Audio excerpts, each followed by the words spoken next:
નમસ્કાર મિત્રો, education with Jignesh ચેનલમાં તમારું સ્વાગત છે અને હું છું જિગ્નેશ. મિત્રો, આપણે વિદ્યા સહાયકની ભરતી હોય કે શિક્ષણ સહાયકની ભરતી હોય, જ્યારથી એની જાહેરાતની આપણે વાત કરીએ તો છેક 2024ના જુલાઈ મહિનાથી આ બધી જાહેરાતો થયેલી છે.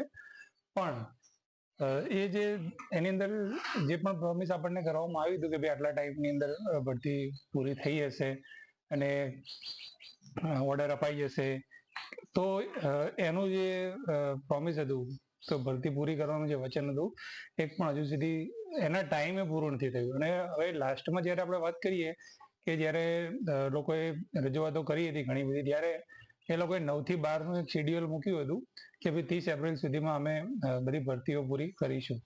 પણ હાલ આપણે જોવા જઈએ તો 2 દિવસની વાર છે 30 એપ્રિલને, પણ હજુ સુધીમાં 11-12નું ફાઇનલ મેરિટ લિસ્ટ કે સ્કૂલ સિલેક્શનનું કશું આવ્યું નથી. તો 11-12નું જો હજુ કશું આવ્યું ના હોય તો પછી એના પછી 9-10ની પ્રક્રિયા છે, બંને ગ્રાન્ટેડ સરકારી.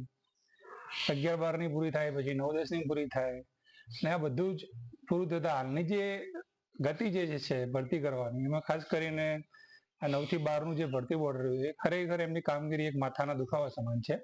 કેમ કે કોઈ ટાઈમસર કામ થઈ જ નથી રહ્યું.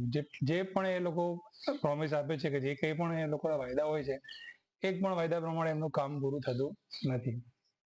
તો હવે આપણે બધા વારો આવશે કે નહીં આવે, મેરિટ કેટલું છે, આ છે તે છે, બધા પ્રશ્નો તો બરાબર છે, પણ સાથે સાથે આ જે ભરતી પ્રક્રિયા રહી હવે એ જલ્દીથી પૂરી થાય, મેક્સિમમ ઓછામાં ઓછો ટાઈમ લઈ અને આ પૂરી થાય એવા આપણે બધા પ્રયત્નો કરવા પડશે. ખાસ કરીને જ્યારે આ લોકો ક્રમિક ભરતીની વાત કરે છે તો હવે એના પર પણ સવાલ ઉઠી રહ્યો છે કે જો ક્રમિક ભરતી તમે કરો છો બરાબર છે, પણ વિદ્યા સહાયક ભરતીના ઉમેદવારો જે છે એ લોકોએ તો કેટલી બધી રાહ જોવાની થશે. ચલો, રાહ જોવા માટે પણ તૈયાર છે, પણ એનો પણ એક સમય હોય છે, ચોક્કસ સમય હોય છે, પણ એ સમય મુજબ અત્યારે હાલ કશું થઈ રહ્યું નથી. તો એના માટે શું કરવું પડશે? તો આપણે બધાએ પ્રેશર એ રીતનું બનાવવું પડશે, કોલ્સ કરવા પડશે, આવેદનો આપવા પડશે અને એના ઉપર જ ફોકસ કરવું પડશે કે ભાઈ જલ્દીથી ભરતી પૂરી કરો. તમે ગમે તે કરો, તમારી પાસે સ્ટાફ નથી તો ગમે ત્યાંથી સ્ટાફ હાયર કરો, કંઈ બી કરો, પણ ભરતી પ્રક્રિયા પૂરી થવી જોઈએ. જ્યાં બધી ભરતી પ્રક્રિયા આપણને એવું લાગતું હતું થોડા મહિના 1.5 મહિના પહેલા કે ચલો ઇવન જૂનમાં ખુલતા સત્રમાં તો બધાની પ્રોસેસ થઈ જશે. પણ તમે પોતે પણ વિચારી શકો છો કે જૂનમાં ખરેખર થશે કે નહીં.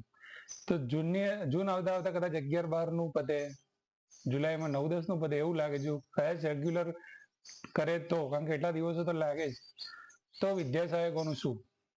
વિદ્યા સહાયક ક્યાં જશે?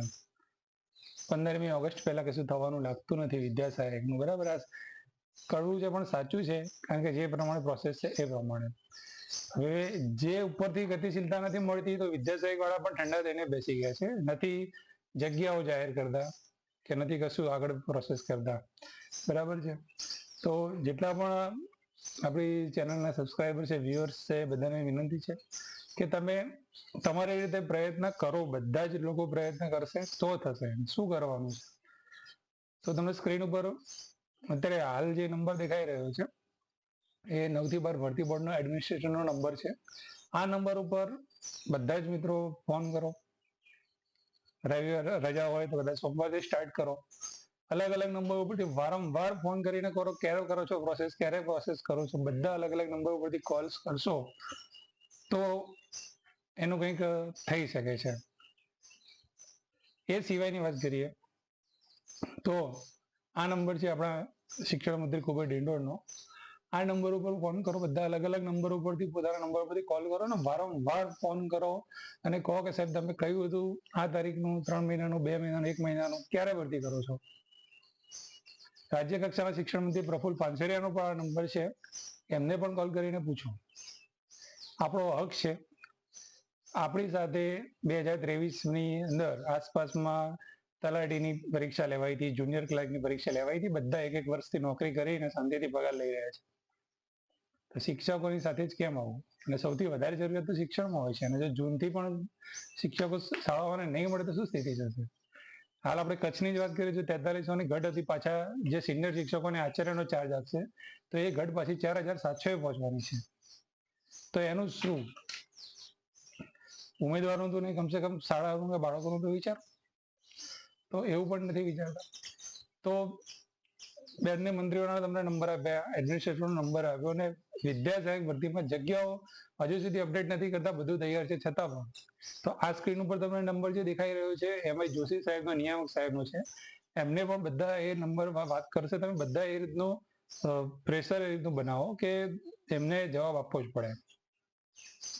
અને કમસે કમ કોલ્સ એટલા બધા આવશે તો એમને લાગશે કે ના, હવે લોકો જાગૃત થયા છે, પૂછી રહ્યા છે, સવાલ પૂછી રહ્યા છે, અને કાલ ઉઠીને બધા ભેગા થઈને ગાંધીનગર આવવાનું પ્લાનિંગ કરશે તો વળી પાછું આંદોલન જેવો માહોલ થશે અને સરકારની કામગીરી પર અત્યાર સુધી સવાલો ઉઠતા જ આવ્યા છે અને વળી પાછા બીજા સવાલો ઉઠશે. જ્યારે પણ મંત્રીશ્રીને, કોઈ બી મંત્રીશ્રીને કોલ કરો, કઈ બી હોય, એ રીતની વાત કરો, બધી ભરતીની વાત કરો કે ક્યારે ઓર્ડર આપશો, તમે કીધું હતું, અમે લોકો રાહ જોઈને બેસી રહ્યા છીએ. તો આટલા જેટલા પણ તમને નંબર મેં સ્ક્રીન ઉપર દેખાડ્યા છે, બધા નંબર ઉપર દરેક જણે કોલ કરવાના છે. એવું નહીં કે ભાઈ હું એકલો નહીં કરું તો શું થશે, એવું નથી હોતું. બધા કરશો તો કંઈક થશે, બરાબર છે. અને પછી મને ફોન કરીને પૂછવાથી કે ગ્રુપમાં પૂછવાથી કે ભાઈ જગ્યાઓ ક્યારે આવશે, શું છે, એનાથી એટલો બધો કંઈ ફરક પડવાનો નથી. તમારે જ્યાં પૂછવાનું છે ત્યાં મેં પૂછવું પડશે. અમારી જોડે તો શું છે કે કંઈ માહિતી આવી હોય કે કંઈ અપડેટ હોય તો તમારી સમક્ષ રજૂ કરીએ છીએ. તમારા પ્રશ્નો કંઈ હોય, ડોક્યુમેન્ટને લગતા પ્રશ્નો હોય, કંઈ તમને મૂંઝવણ હોય તો એનો આપણે થોડો જવાબ આપીએ છીએ. તમારી થોડી કન્ફ્યુઝન ઓછી થાય, તમને આપણા જવાબનું આપણને સોલ્યુશન મળે તો આપણા મનને શાંતિ મળે. એના માટે આપણે થોડી વાત કરતા હોઈએ છીએ. બાકી તમે બધા પણ, જો હું કોલ કરીને પૂછી શકતો હોય તો તમે પણ પૂછી શકો છો, બરાબર છે. ત્યારબાદ આપણું જે વોટ્સએપ ગ્રુપ છે education with Jignesh, A WhatsApp ગ્રુપની લિંક પણ આપણે વિડીયોની કોમેન્ટો જે છે એની અંદર આપણે પિન કરી દઈએ છીએ. અને સોમવારથી આપણે હાલ ગ્રુપ પર લોક કરેલું છે, સોમવારથી આપણે ગ્રુપ ખોલીશું.